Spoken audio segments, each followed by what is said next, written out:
নমস্কার, Bengali audio স্টেশনে আপনাদের সকলকে স্বাগত জানাই। বেঙ্গলি অডিও স্টেশনে আমরা প্রকাশ করি অপ্রকাশিত গল্প। অনুরোধ করছি সাবস্ক্রাইব ও শেয়ার করবার জন্য। আপনাদের সহযোগিতা আমাদের যাত্রাপথ মসৃণ করবে। আমাদের আজ দুটি গল্প পাঠ। আজকের প্রথম গল্প, মদ খাওয়া মন্দ যে বলে সে পাষণ্ড। রচনা অমিত গোস্বামী।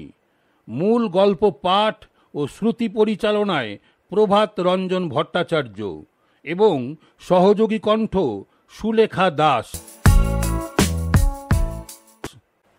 মদ বস্তুটি মন্দ নয়, কিন্তু বাঙালি জীবনে আজও কলকে পেল না। যারা খায় তারা কি সবাই মন্দ? কখনো নয়। কিন্তু আমার মা তা মানতে রাজি নন।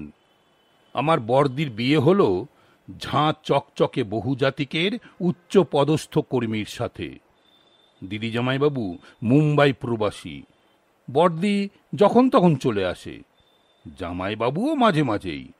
কলকাতায় মিটিং পড়লে তো আসেনি। অতি ভদ্র, বিনয়ী। বড়দি মোটামুটি রাজরানী। আমাদের মুম্বাই যাওয়া হয় না বড়দির বাসায়। বাবা গিয়ে দেখে এসে যে বর্ণনা দিয়েছেন তাতেই সবাই খুশি।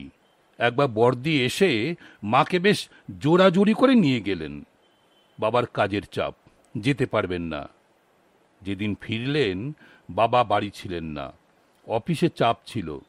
আমি এয়ারপোর্টে আনতে গিয়ে দেখি মায়ের মুখ হাঁড়ি। সারা রাস্তা মা খুব একটা কথা বললেন না। আমি মুম্বাইয়ের গল্প শুনতে চাইলাম। বাপ রে, সে কি হেক্কার! বললেন, তোর বাবা আসুক, আজ একটা হেস্ত নেস্ত করেই ছাড়বো। আধুনিক বানাবে মেয়েদের। হয়েছে সবগুলো হতচ্ছাড়ি, বেলাল্লাপনার জায়গা পায় না। বুঝলাম, কেশ বড্ড গড়বড়। বাবাকে মার মুড জানিয়ে মেসেজ করলাম। বাবা বিপদ বুঝে অফিস থেকে ফিরলেন কালীঘাটের ভোগ নিয়ে। ওটা মাকে পটানোর পুরনো খেলা। মা টোপটা পুরো খেলো না। প্রসাদ ঠাকুর ঘরে রেখে এসেই টেবিলের ওপর ঠকাং করে চায়ের কাপ প্লেট রাখলো। তারপরেই বললেন, এই যে ভালো মানুষ, তোমার মেয়ের কাণ্ড কারখানা তুমি জানো? বাবা একটু অবাক হয়ে জিজ্ঞাসা করলেন, কোন কাণ্ড, কার কারখানা? তুমি কি জানো তোমার মেয়ে জামাই মদ খায়? আমায় জানিয়ে তো খায় না। তা কি নিয়মিত খায়? কি খায়, দেশি না ধেনো? না, ওয়াইন। পার্টিতে গেলে খায়। ওয়াইন আবার মদ কবে হলো? ও তো আঙুরের রস। বাজে কথা বলবে না। আমি পড়েছি আঙুরের রস ফার্মেন্ট করে ওয়াইন হয়। তাতে কি? তুমি যে ভাতকে পান্তা করে গরমকালে ভর্তা দিয়ে খাও, ওটা কি? ওটা পান্তা। বেশি করলে পচাই হয়। আমাকে শিখিও না। আরে, ডিগ্রি অফ ফার্মেন্টেশন নিয়ে তর্ক বৃথা। দুটোই পচাই, তাই আমি খাই না। কিন্তু মদ মদই, ওরা অন্য মদ খায় নিশ্চয়। তুমি এটা লাইটলি নিচ্ছ। তুমি তবে ওই মা কালীর প্রসাদটা খেও না। মা কালীকেও আজ থেকে বাদ দিয়ে দাও। মা কালীর পুজোয় মদ মাস্ট। সেই মদ খান কে? এই জন্যে বাবাকে বলেছিলাম উকিলের সাথে বিয়ে দিও না। কথায় একেবারে বাক্য বাগিস। শোনো, একটা কথা শিখে রাখো, মদ খাওয়া মন্দ যে বলে সে পাষণ্ড। খারাপ হচ্ছে মাতাল হওয়াটা। কে কতটা খেলে মাতাল হবে কে জানবে? তার হিসেব খেতে খেতেই তো মাতাল হয়। জানোই না ব্যাপারটা? যারা খায় তারা খুব ভালো জানে কতটা খেলে সে মাতাল হবে। সবাই তাদের লিমিট জানে, শুধু তোমার বাবা ছাড়া। মানে আমার বাবা মদ খেতেন? তুমি দেখেছ? আরে না, সেটাই তো গল্প। আমি তখন তোমার বাবার জুনিয়র। একদিন তার চেম্বারে ওর আরেক নাম করা অ্যাডভোকেট বন্ধু এসেছেন। এ কথা সে কথা, তারপরে হঠাৎ দুজনের পাঙ্গা। মদ খাওয়া নিয়ে বাজি। আমি ঢালতে লাগলাম। 7-8 পেগের পরে তোমার বাবার বন্ধু একদম দা ওয়াল হয়ে দাঁড়িয়ে পড়ল। আর তোমার বাবা টলছেন, আর মুখে এক বুলি, এই এই আমাকে ধরবি না, আমাকে ধরবি না, আমি একদম ঠিক আছি। তারপরে আর কি, তোমার বাবার বন্ধুকে ধরে ধরে গাড়িতে তুলে দিলাম। তোমার বাবা ওই টলমলো পায়ে ওপরে চলে গেলেন। বাজিতে শেষ অবধি কে জিতলো? অমীমাংসিত, কিন্তু সত্যিকারের জিত তোমার বাবার বন্ধুর হয়েছিল। কেন? তোমার বাবার গ্লাসে তো আমি গ্রাইপ ওয়াটার দিয়ে সোডা মিশিয়েছিলাম, তার তো গ্রাইপ ওয়াটার খেয়েই ফুলটুস নেশা। আর তোমার বাবার বন্ধুর গ্লাসে খাঁটি ভদকা। তোমার বাবা গ্রাইপ ওয়াটার আর মদের পার্থক্য করতে পারেননি। সে তো জানি, না হলে আমার গলায় মদের জায়গায় তোমার মতো গ্রাইপ ওয়াটার ঝোলায়। দেখলে তো, তুমিও মদের পক্ষেই কথা বলে ফেললে। আমাদের আজকের দ্বিতীয় গল্প বঙ্কুবাবুর লক্ষ্যভেদ। রচনা অমিত গোস্বামী। মূল গল্প পাঠ ও শ্রুতি পরিচালনায় প্রভাত রঞ্জন ভট্টাচার্য ও সহযোগী কণ্ঠ কাকলি মুখার্জি। বঙ্কু আমার দীর্ঘদিনের বন্ধু। ছেলেটা ভালো, কিন্তু পিলেতে গোলমাল। ভুলভাল কথা বলার অভ্যেস ওর জন্মগত। ছোটবেলায় একবার বায়োলজি ক্লাসে শিক্ষক প্রাণী জগৎ সম্পর্কে পড়াচ্ছেন। তিনি বঙ্কুকে জিজ্ঞাসা করলেন, বলো তো, হাতি আর ঘোড়ার মধ্যে পার্থক্য কি? বঙ্কু বিমালুম বলে দিল, ঘোড়ার লেজ থাকে পেছনে আর হাতির লেজ থাকে সামনের দিকে। আরেকবার ওর বাবা বললেন, যা তো বঙ্কু, বাজার থেকে দৌড়ে আমার সিগারেট নিয়ে আয়। বঙ্কু বলল, কিসের পেছনে দৌড়ে বাজার যাও বাবা, রিক্সা না ট্যাক্সি? বাবা চমকে গিয়ে বললেন, মানে? বঙ্কু নিষ্পাপ মুখে বলল, রিক্সার পেছনে গেলে 5 টাকা আর ট্যাক্সির পেছনে গেলে 20 টাকা। ফিরে এসে চার্জ করতে হবে না, যেমন তুমি ওই সেকেন্ড ক্লাসে গিয়ে অফিসে এসি ফেয়ার চার্জ করো। এসব কথা তোকে কে বললো?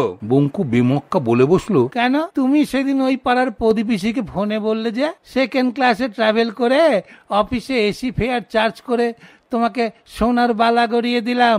বাবা চমকে উঠলেন, এই সে কথা তুই কাউকে বলিসনি তো? বঙ্কু বলল, না তা বলিনি, তবে মাকে বলেছি যে রেল কোম্পানির ব্রিটিশ আমলে সোনার লাইন ভাঙা পড়ছে, বাবা এবার তা দিয়ে তোমায় বালা হার গড়িয়ে দেবে। প্রতিবেশী বাবাকে কত ধরেছিল, বাবা রাজি হয়নি। বাবার কথা না বাড়িয়ে বঙ্কুকে বললেন, থাক, সিগারেট আর খাবো না, এবার ছেড়েই দিতে হবে। একবার এক পায়ে সাদা আর এক পায়ে নীল জুতা পরে স্কুলে এলো বঙ্কু। ক্লাস টিচার তা দেখে বিরক্ত হয়ে চেঁচিয়ে বললেন, বের হয়ে যা ক্লাস থেকে। কেন স্যার? না হলে তাড়াতাড়ি বাড়ি গিয়ে জুতা বদলে আয়। তাতে কোনো লাভ হবে না স্যার, সেখানেও না এইরকমই 2টো জুতো রাখা আছে। পাড়ার গল্পবাজ বুড়ো রণদাদু একদিন চায়ের ঠেকে গল্প দিলেন। কি বলবো ভাই, আমাদের কালে আমরা 10 টাকা পকেটে নিয়ে বাজারে যেতাম, তারপর ঝাঁকা ভর্তি মাছ মাংস তরকারি মশলা তো আনতামই, ওই সঙ্গে থাকতো হরেক রকম ফল। বঙ্কু বিমক্কা বলে বসলো, তা কিন্তু এখন আর তা সম্ভব না দাদু, সব দোকানে সিসি ক্যামেরা বসিয়ে রেখেছে। এহেন বঙ্কু পরীক্ষায় পাশ করে চাকরি পেয়ে বেশ এলেমদার হয়ে উঠল, কিন্তু তার অবান্তর কথা বলার অভ্যাস গেল না। একদিন বঙ্কুর এক অধস্তন কর্মচারী এসে বঙ্কুর ঘরে ঢুকে বলল, স্যার একটা কথা ছিল। বলে ফেলুন স্যার। এইবার না আমার বেতনটা একটু বাড়িয়ে দিলে ভালো হতো। কেন? গত সপ্তাহে বিয়ে করেছি, তা আগের বেতনে দুজনের চলাটা বেশ কষ্ট হবে স্যার। শুনুন, অফিসের বাইরের কোনো দুর্ঘটনার জন্য অফিস কোনোভাবেই দায়ী নয়, আর তার জন্য জরিমানা দিতেও অফিস রাজি নয়। সম্ভবত সেই অধস্তন কর্মীর অভিশাপে বঙ্কু কিছুদিন পরে প্রেমে পড়ল। সে নাকি দারোগার মেয়ে। দারোগা নাকি মেয়ে ও বঙ্কুর আশনাই জেনে ফেলেছেন। মেয়েটি বন্ধু সম্পর্কে কোনো তথ্যই দারোগাকে দেয়নি। দারোগা নাকি সব জেরা করে জেনে নেবেন। বঙ্কু বেশ টেনশনে। ডাক পড়ল আমাদের 2 বন্ধুর। দারোগা যখন বঙ্কুর ইন্টারভিউ নেবে তখন আমরা যেন আশেপাশে থাকি। সেই মতো একদিন হাজির হলাম অবসর রেস্তোরাঁতে। সেখানেই দারোগার আসার কথা। এক টেবিলে বঙ্কু বসেছে, পাশের টেবিলে আমরা। কিছুক্ষণ পরে এক তরুণী আর তার সঙ্গে আরেক ভদ্রমহিলা এসে বঙ্কুর টেবিলে বসলেন। তার মানে দারোগা আসেননি।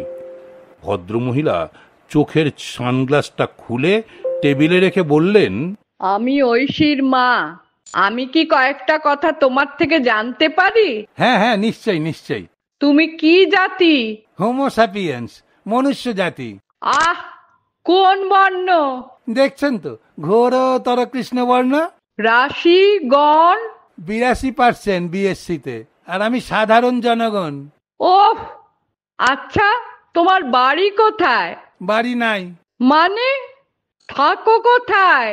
বাসায় ভাড়া। না, মানে তোমরা কোথাকার লোক? এপারের না ওপারের? বাঙাল। ওহ, ওপারের। আমি পাত্র, পুংলিঙ্গ, তাই বাঙাল। তোমার কামাই কি?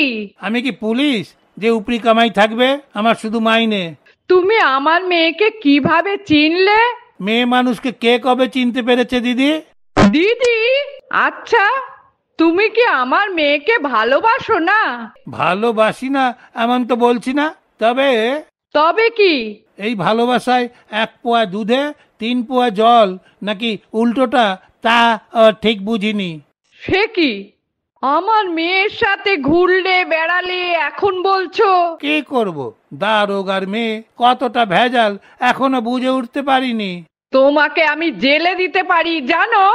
যদিও সুলভ নয়, তবে জেলখানায় যাতে মাস 2 ব্রাহ্মণ ভোজনের নিমন্ত্রণ হয়, সেই ব্যবস্থা যদি আপনি করেন, তাহলে গরিব ব্রাহ্মণ উদ্ধার পায়। হঠাৎ পাশের টেবিল থেকে এক ধুতি পাঞ্জাবি পরিহিত ভদ্রলোক লাফিয়ে উঠে ভদ্রমহিলাকে বললেন, গিন্নি গিন্নি, ধরে ফেলেছি। এই ডায়লগটা দিল কমলাকান্তের জবানবন্দি থেকে। তাই ছেলের নাম হওয়া উচিত ছিল কমলাকান্ত চক্রবর্তী, কিন্তু ডাক নাম যেহেতু বঙ্কু, এর নাম হতেই হবে বঙ্কিমচন্দ্র চট্টোপাধ্যায়। কি, তাই তো? ঠিক তাই। আর আপনি বাংলার শিক্ষক এবং মাসিমা দারোগা।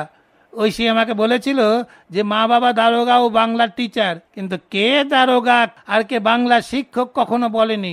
শুধু বলেছিল আন্দাজে নয়, প্রমাণ সহ বলতে হবে মা বাবার পরিচয়, কে কি। আর আমাদের তোমার নাম দাম কিছুই বলেনি, বলেছিল বার করে নাও। কি হয়েছি, আমরা পাস তো? হ্যাঁ, ঠিক, দুজনেই পাস।